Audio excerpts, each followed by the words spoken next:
सूर्यदेव आप?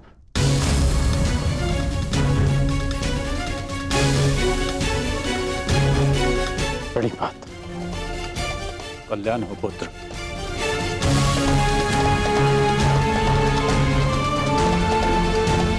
ऐसी क्या आवश्यकता आन पड़ी कि आपको इस समय मेरे समक्ष आना पड़ा? कुछ समय पश्चात मैं आपको अर्घ भेंट करने आने ही वाला था। आज मैं अर्घ लेने नहीं आया हूं पुत्र, तो मैं एक चेतावनी देने आया हूं।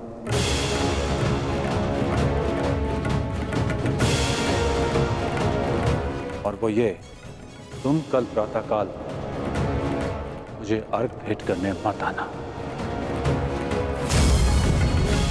और यदि तुम मुझे अर्घ भेंट करने आए तो तुम अपना सर्वस्व खो बैठोगे।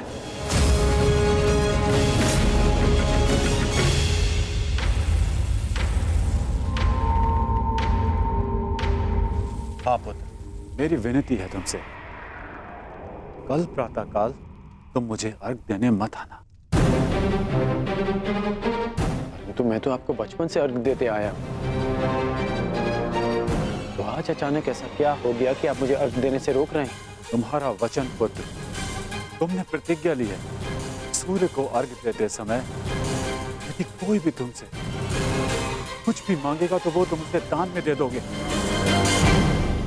कल का अर्घ तुम्हें कुछ ऐसा दान देने पर विवश कर देगा जिससे तुम मेरा दिया हुआ आशीर्वाद सदैव के लिए खो बैठोगे। देवराज इंद्र ने तुम्हें परास्त करने के लिए षड्यंत्र रचा है। वो कल प्रातःकाल तुमसे दान मांगने आएंगे और दान में वो तुमसे कवच और कुंडल मांगे। तुम्हें ज्ञात है पुत्र? मुझे ज्ञात नहीं, परंतु आपको चिंतित देख के आभास हो गया।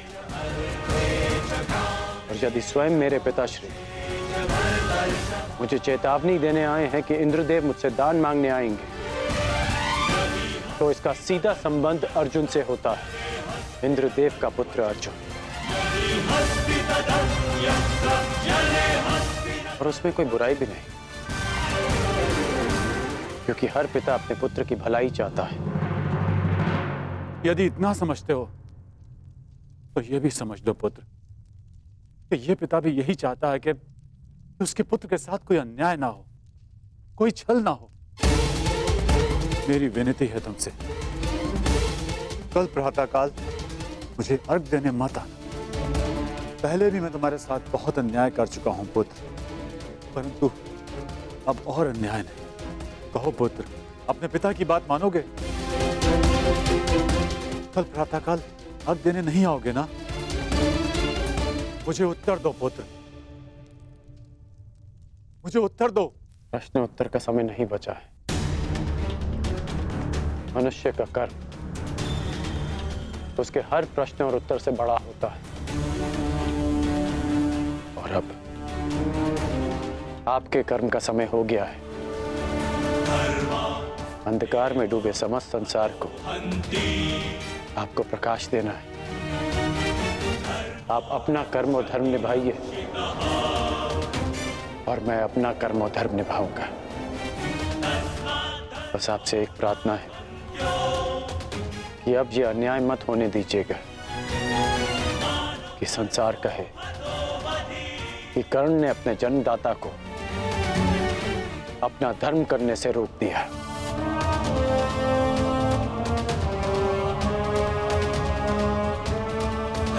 प्रणिपात पिताश्री।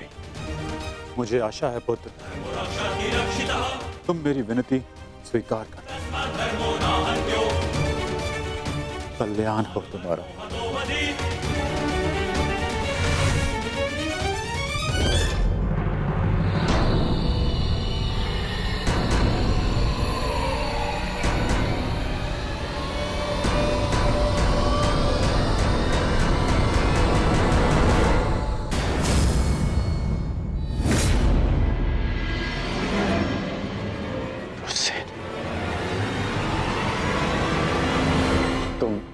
तुम यहाँ क्या कर रहे हो? मैंने सब सुन लिया।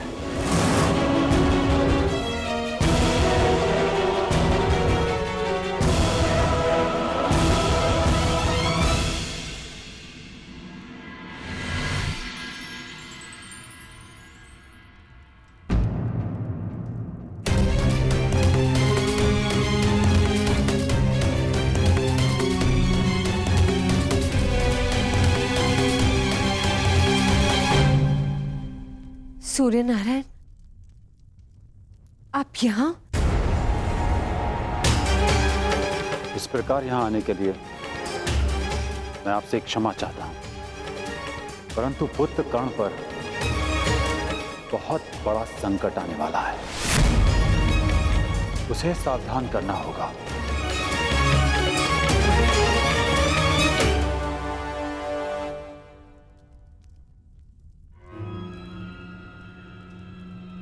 आप सूर्यपुत्र हैं, परंतु ये कैसे संभव है?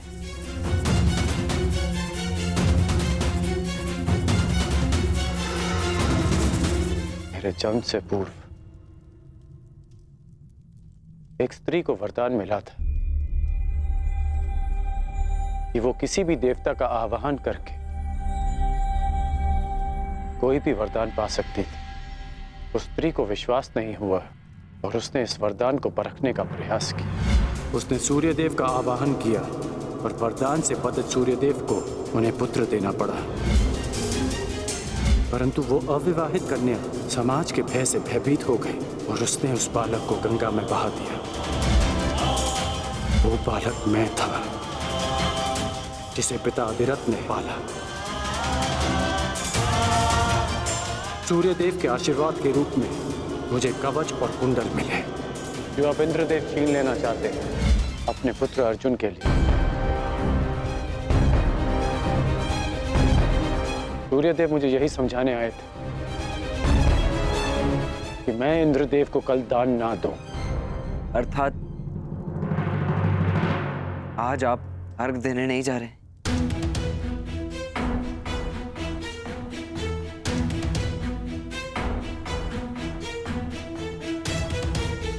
नहीं, मैं अवश्य जाऊंगा।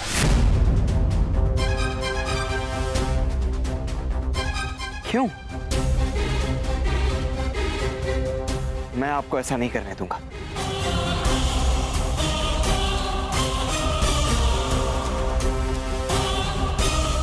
मुझे क्यों नहीं जाना चाहिए?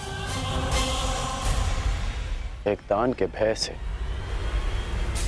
अपना संकल्प तोड़ दो, अपना सम्मान खो दो? नहीं पुत्र, ये सूत पुत्र ऐसा कायर नहीं है। आप स्वयं के साथ ऐसा अन्याय कैसे होने दे सकते हैं पिताश्री? आप भली भांति जानते हैं आपके साथ छल होने जा रहा है। फिर भी वो सूर्यदेव जिन्होंने आपको अपना नाम कभी नहीं दिया, जिस पर आपका अधिकार था, वो सम्मान कभी नहीं दी, फिर भी आप उन सूर्यदेव के सम्मान के लिए इंद्रदेव के बिछाए जाल में फंसने जा रहे हैं। पिताश्री, ये कवच आपकी सबसे बड़ी सुरक्षा है और आप इसे इंद्रदेव को दान में दे देंगे। क्यों?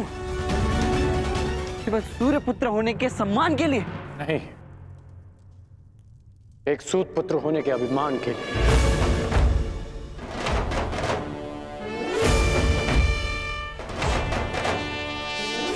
मैं आज भी एक सूत पुत्र हूं।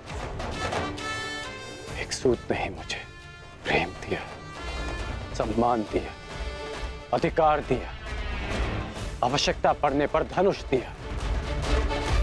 जब मैंने उससे दूर जाने की आज्ञा मांगी तो उन्होंने मुझे वो भी दी।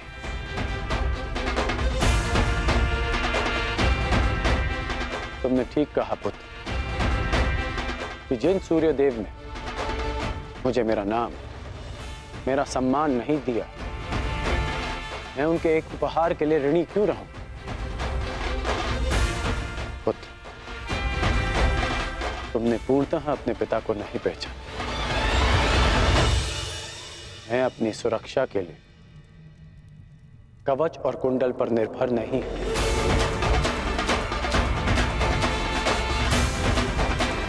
मेरी शक्ति मेरा वो साहस है जो मैंने अपनी मां राधा से पाया। मेरी शक्ति मेरा वो विश्वास है जो मैंने अपने पिता अधिरथ से पाया। मेरी शक्ति वो तिरस्कार है जो मैंने समाज से पाया। इस राधेकरण के कौशल और योग्यता को किसी कवच कुंडल की आवश्यकता नहीं है। परंतु पिताश्री, ये सब अन्याय है। जो भी आपके साथ हो रहा है ये सब अन्याय है। कदाचित यह अन्याय है, परंतु कोई और अन्याय करे इसका अर्थ ये नहीं कि हम भी न्याय का पथ छोड़ दें। मैं अपना मार्ग चुन चुका हूं। यदि तुम्हारे मन में मेरे लिए कोई भी स्थान है, एक पिता के रूप में या एक योद्धा के रूप में, तुम इस रहस्य को रहस्य ही रखोगे। तुम्हें मेरी सौगंध है। वचन दो मुझे। पिताश्री वो वचन दो मुझे वृषसेन।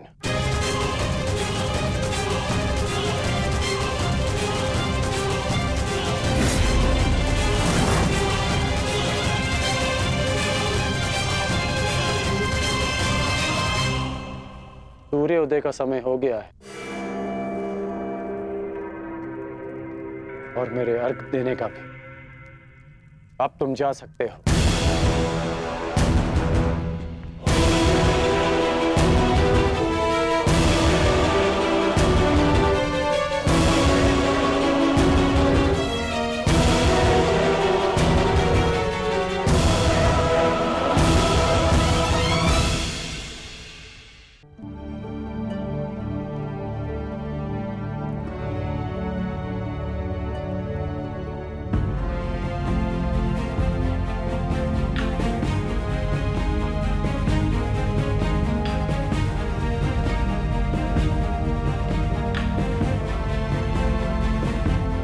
क्या हुआ माता?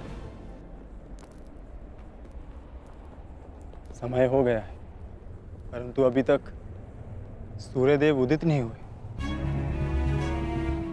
क्योंकि कदाचित ये उदय होने का उचित समय नहीं है पार्थ।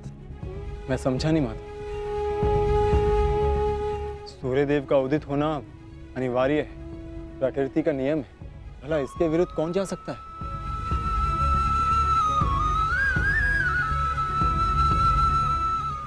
एक पिता अपनी संतान के लिए किसी के भी विरुद्ध जा सकता है पार्थ।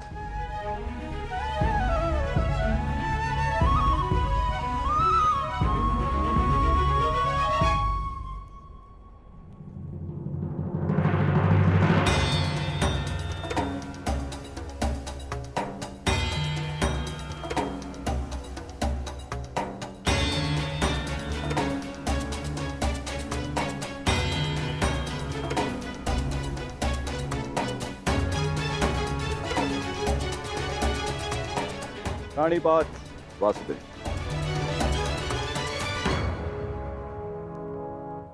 रानीपात गांधीवधारी अर्जुन। प्राणिपात, परंतु मैंने आपको पहचाना नहीं ब्राह्मण देव। महान व्यक्ति के पास समय ही कहां होता है किसी और से परिचित होने के लिए, परंतु महान व्यक्ति से समस्त संसार परिचित रहता है। वासुदेव का पराक्रम और अर्जुन के शौर्य से ऐसा कौन है इस संसार में जो परिचित ना हो।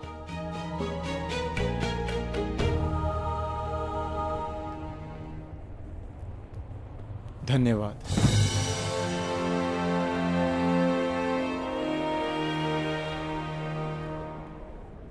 मेरा आशीर्वाद है अर्जुन, इस महाभारत के युद्ध में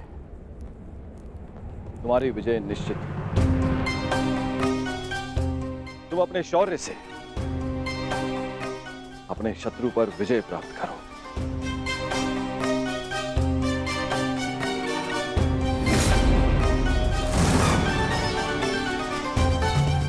मैंने आपकी बात सुनी वासुदेव, और मैंने उसके मंतव्य को भी समझा,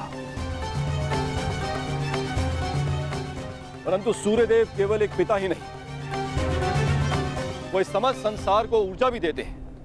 किसी भी स्थिति में उन्हें अपना कार्य पूर्ण करना ही होगा।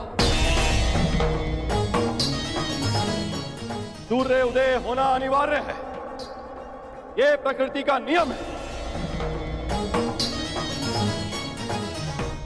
अवश्य,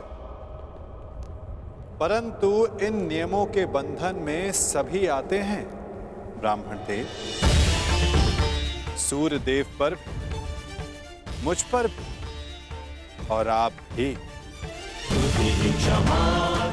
नियति चाहे प्रकृति की हो, चाहे देवताओं की हो या फिर मनुष्य की, परंतु उसे समझ पाना बहुत कठिन कार्य है। आपको स्मरण करवा देता हूं ब्राह्मण देव, मनुष्य को दुर्बल समझना देवताओं के लिए घातक सिद्ध हो सकता है। ऐसा कोई विघ्न नहीं जो एक दृढ़ निश्चयी मनुष्य का मार्ग रोक सके। यदि मनुष्य चाहे तो वो पर्वतों का स्थान भी बदल सकता है। मैं मनुष्य की नियति और निश्चय को कम नहीं आंक रहा वासुदेव, परंतु किसमें कितना बल है ये तो केवल परीक्षा से ही सिद्ध होगा। कभी कभी परीक्षा में परीक्षार्थी नहीं, परीक्षा लेने वाला भी असफल हो जाता है ब्राह्मण देव।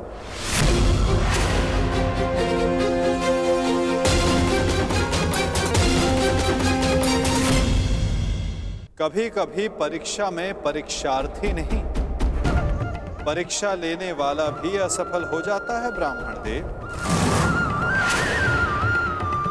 फिर चाहे वो मनुष्य हो या देव। देवताओं का तो धर्म होता है ना वासुदेव, मनुष्य को सदैव नए नए अवसर देना।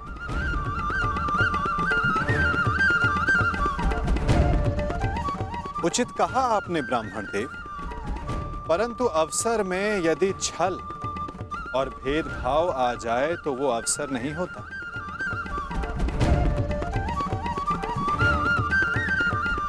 कदाचित आपको स्मरण तो हो गए, यदि धर्म और कर्म में पक्षपात आ जाए तो धर्म धर्म नहीं होता और ना कर्म कर्म रहता है। एक पिता का धर्म होता है सदैव अपने पुत्र के हित में देखना, और एक पिता के अंधे पुत्र प्रेम के कारण ही ये महाभारत हो रही है ब्राह्मण देव।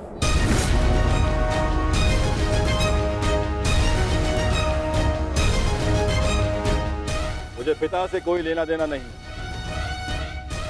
देखना यह है कि क्या एक पुत्र अपना धर्म निभा पाता है या नहीं।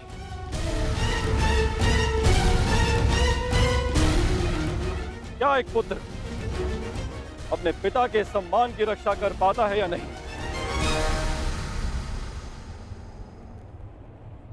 आज्ञा दें वासुदेव, मेरा प्रस्थान करने का समय हो चला है।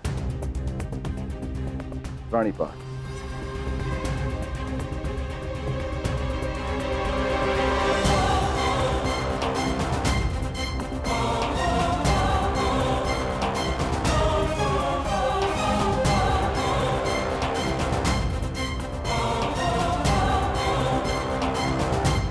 विजयी भव वत्स, विजयी भव।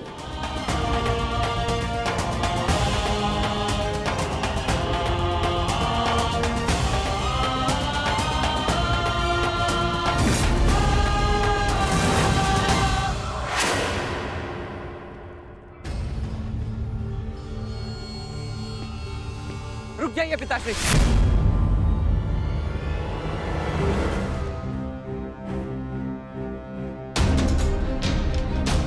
मत जाइए, अपने साथ ऐसा अन्याय मत होने दीजिए। सूर्यदेव ने आपके साथ जो अन्याय किया उसके पश्चात आप ऐसा कैसे कर सकते हैं? मैं ये सब इसलिए कर रहा हूं क्योंकि ये मेरा धर्म है, एक सूत का धर्म। हम सूत सदा देते आए हैं, युद्ध में सारथी बनकर सुरक्षा देते हैं, राज्य को समय पर कर देते हैं। आज एक सूर्य पुत्र के सम्मान का नहीं, एक सूत पुत्र के सम्मान का प्रश्न है। वो सूत पुत्र जिसने दान में मांगी हर वस्तु देने का वचन दिया है, आज मुझसे कोई मेरे कवच और कुंडल क्या प्राण भी मांगेगा तो मैं दे दूंगा।